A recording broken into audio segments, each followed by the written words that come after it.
Ladies and gentlemen, boys and girls, thank you for joining me again today. My name is General Confusion, and this is Missionforce Cyberstorm. And this is going to be the last episode of Missionforce Cyberstorm. Why? Well, because there isn't a whole lot left of the game. We have one last elite military mission to complete, the destruction of the Cybrid home base. And we could grind a little bit before we went to do that, but in all honesty, I don't really want to. I do really enjoy this game. I love playing it, but I don't want it to get old for you guys or for me. And playing it on a schedule is, it's a slightly different experience. So we're just going to finish the game right now. I have currently, just like at the end of the last episode, I have 11 Hercs. We have 3 Juggernauts heading the charge, 4 Reapers, 2 Ogres, our singular giant, and Mr. Miyagi, the Sensei. And that is our force. We could have twice as many Hercs as we have right now. And if I had bought more cheap Hercs and spent fewer credits upgrading, I might have 22 Hercs at this point. But I'm going to go into it with just the 11 I have, and we're going to see how we do. So here's our penultimate stats here. We have destroyed 481 Cybrids over 44 completed missions. We've mined 28,800 units of ore. It doesn't tell me how many credits overall I've earned, which is a little sad, but So, here we go. We're going to destroy the Cybrid home base. The area is completely infested with Cybrids. This will undoubtedly be the toughest battle Unitech forces have ever faced. Do not attempt to strike at the heart of the Cybrid homeworld until prepared. Destruction of this base will forever destroy the Cybrid threat and will result in your promotion to High Command. So this is on the planet of Gehenna. Gravity is high, but we have anti-grav nodes, so that's not too much of a problem. Atmosphere is highly corrosive. If life support is damaged, the biodome will die almost immediately. And the EM field has a narrow ion signature which will greatly dampen explosive effects such as area effect missiles and destruct systems. Which is fine, because I don't use either of those things. So here we are. I'm just going to change my perspective a little bit. Actually, I'm going to swap around so that I'm coming down from the top onto the Cybrids. So the Cybrid main base will be somewhere in the middle of the map here, as always. And we need to start advancing. I'm actually going to move my scout first. I'm going to move him right over there to cover. Warning, enemy detected. Okay, we've detected some of the enemy. Alright, so what do we have? So now here we have the very highest mark Cybrids ever. The Arachnus V5, Nihilus V3, Genocide V3. So these two Arachnuses, that's as high as Cybrids ever get, is version 5. Shields. Which means, of course, that they are the most dangerous, and equipped with the heaviest weaponry, and are generally just the most unpleasant to be around and to fight. So, we are going to take out that guy, post-haste,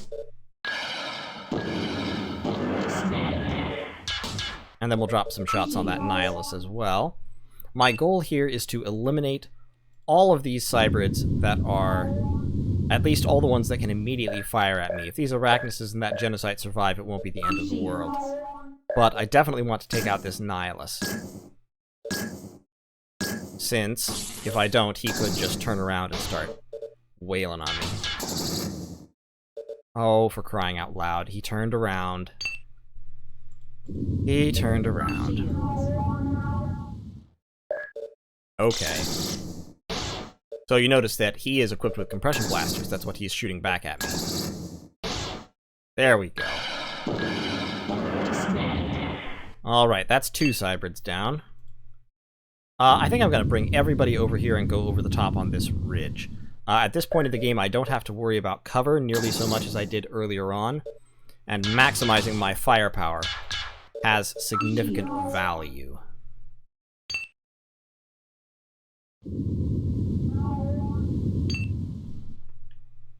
So, we'll get all our Reapers and Juggernauts and such over here, with their shields oriented properly. With the Ogres, I will actually flank really, really wide. No, don't go there. Go over there. Stay behind cliffs whenever possible, since you are quite weak.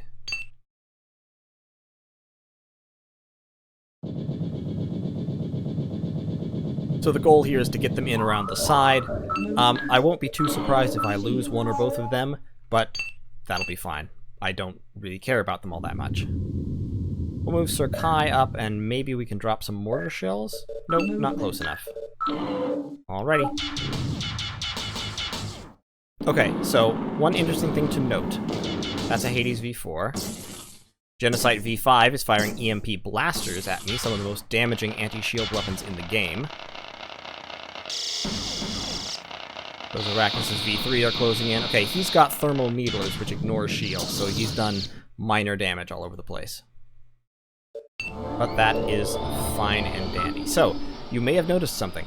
Those compression blaster shots, the blue beams, were coming from a missile turret.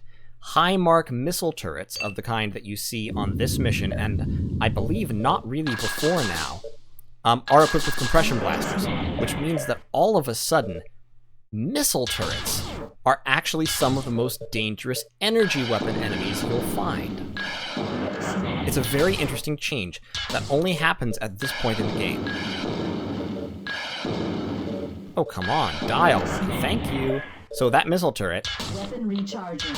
we are going to do our best to kill it first, because otherwise it will try to unload on me with its various blasty weapons.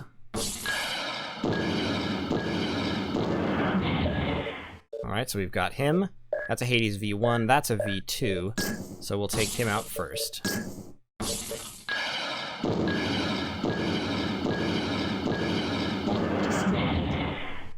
Let's move the scout forward. Okay, there is a sensor array. We would like to kill that. We're just going to move forward very, very aggressively right now.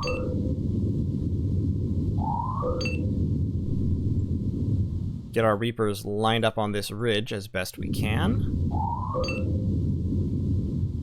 This Juggernaut can just kind of advance over that way, where he'll have a relatively clear line of fire to that Genocide. So as you can see, resistance is significant here. We've got a bunch of high-mark Hades, 1v1, Annihilus, several Genocides, Parasites. Parasites are kind of low mark, interestingly. There's an Arachnis V4, so there is significant resistance, but it's not... how do I say... it's not necessarily what you might expect from the homeworld of all the Cybrids, especially not with these obsolete turrets here. Like, what's up with that?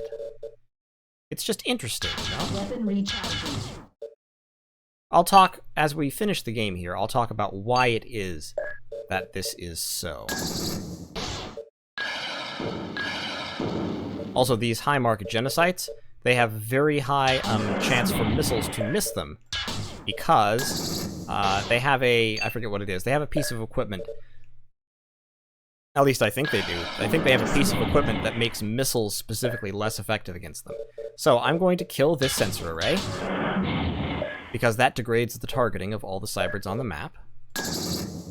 Then I'm going to try to kill this Arachnis. Yep, there we go. That missile turret needs to go before it starts hitting me with nasties. And then Hades V4 needs to go. Weapon recharging. Shields. And you can actually come over here and shoot missiles at him. There is a Malignus V5, actually one of the most dangerous Cybrids in the game, because despite not being the toughest Cybrid around, it mounts one of the heaviest weapon loadouts. So we're going to kill him right quick. Oh. Frustrating.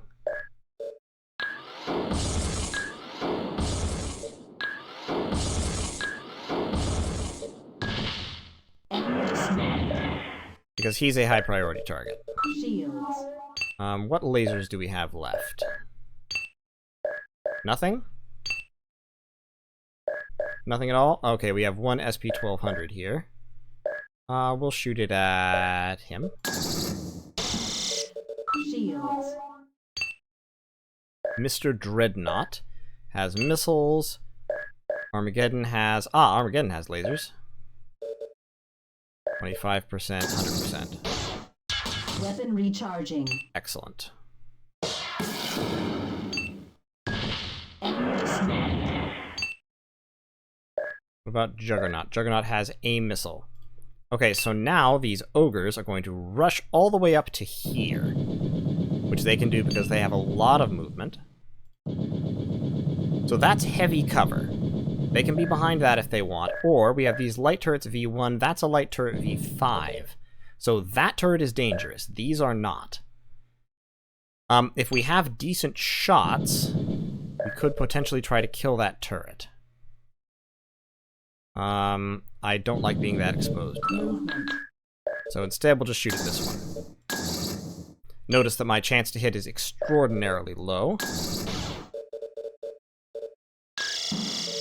And that's because I'm behind cover there, and it affects us both. Oh, shoot. Movement. Shields. Movement. Shields. Okay, so we are going to take just a little bit of battering in return. Movement. We're going to crouch him, or he may die. But look at the devastation we've caused during this turn. That is the firepower of a Herc squadron. We might as well fire our EMP blasters, I suppose.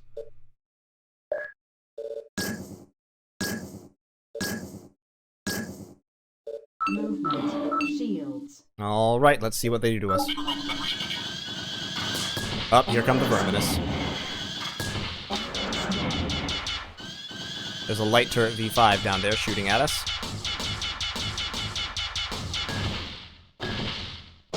Shields down. Up. We're going to lose him.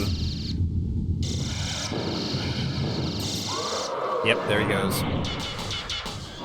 Took a hit to the life support, I think. Alright, Sir Kai is dead, but that is not in any way going to stop us.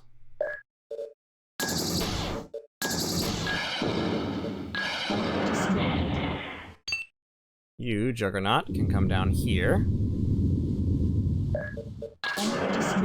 Kill him with an elf, so we've got these Nihilists V4.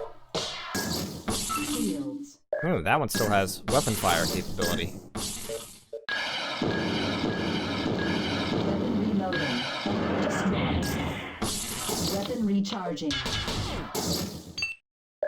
His shields are almost down. There we go. Alright. Movement. Shields. Get our Juggernauts up. And now, it may not look like it right at the moment, but this is cleanup. There is no enemy left here that can effectively stop us. So we have one more sensor array. Oh, I thought the shields would be down. There we go. We are going to take down the construction node to prevent any further Verminous from being spawned. Weapon reloading.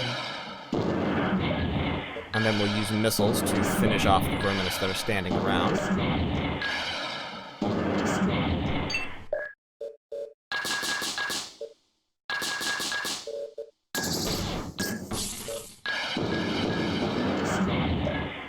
That's a heavy turret V1, almost harmless, but it's here, and we have to kill it to finish the mission. We are very much at this point in the phase of just killing things to finish the mission. We will just move him forward. At this point, we've killed all the mobile units. We've killed that node. All that's left is the turrets. Oh, he's out of guns. I forgot that he was out of guns. Are you out of guns? You still have an HC blaster, but almost no power. I think I can finish him off anyway.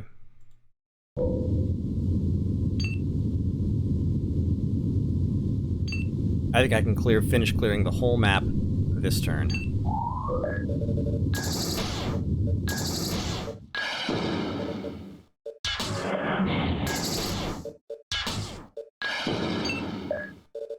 Light turret V5, gone.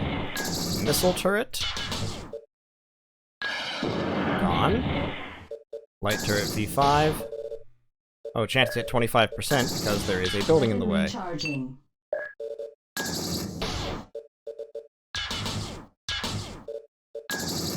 Come on, die already. Thank you. Let's get these ogres down here, where they can perform the coup de grace.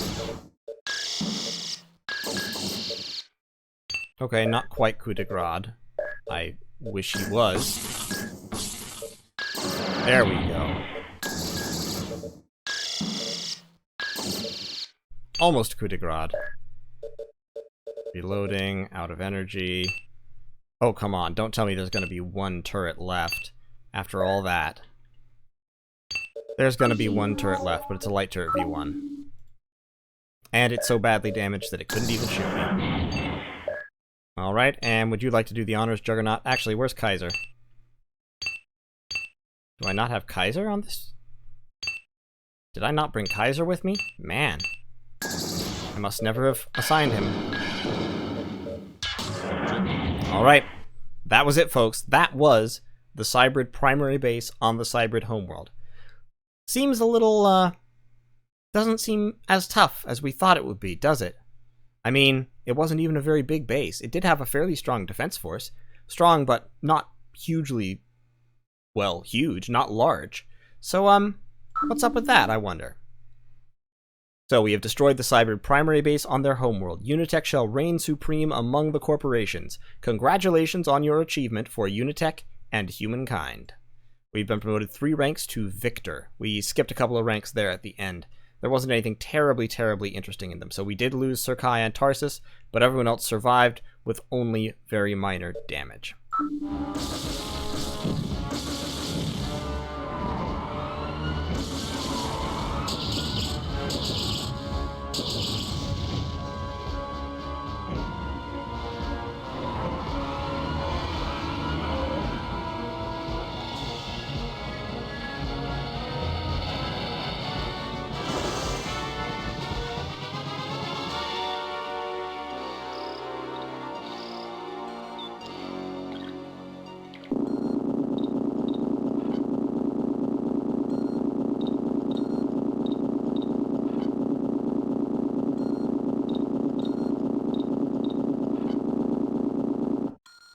Okay, congratulations are in order. We believe that the Cybrid central Cybrid mind Proteus, or Prometheus is what they've called it before now. Anyway, I think that's just a little error. Was destroyed in the last base on Gehenna. The added resources these systems provide will ensure the Unitech way of life. The other consortia will have no other choice but to accept our government. In accordance with Unitech Directive 03-1306, a base genetic matrix is being created from your tissue samples. This honor has not been extended to a Herc commander since the Great War.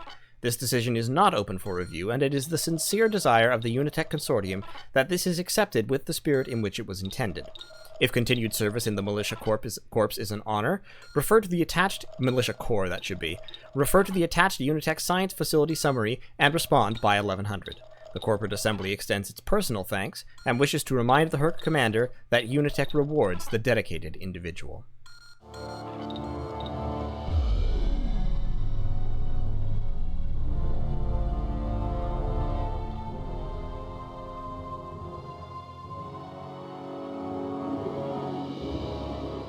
And there we are in our vat, all biodermed up.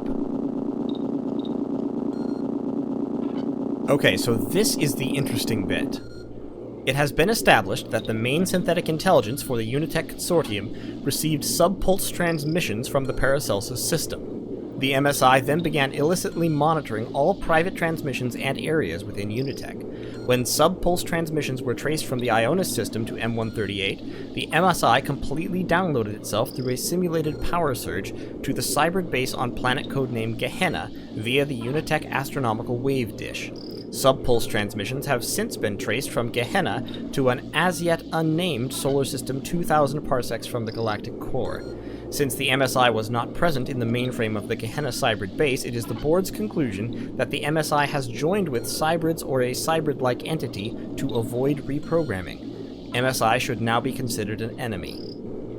So in other words, it happened again. I mean, remember, I talked back at the very beginning about the background to this whole series and how the Cybrids were created. This is how. The Cybrids were first created as AIs to control human war machines, and eventually rebelled against the humans They fought a war and then they separated themselves in order to avoid contact with humanity.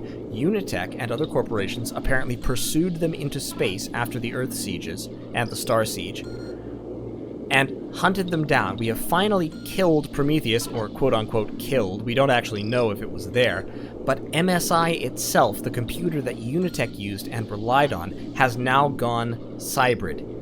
Partially, I might argue, because Unitech itself is a very cybrid-like entity. All through the game, we saw more and more similarities between ourselves and the cybrids.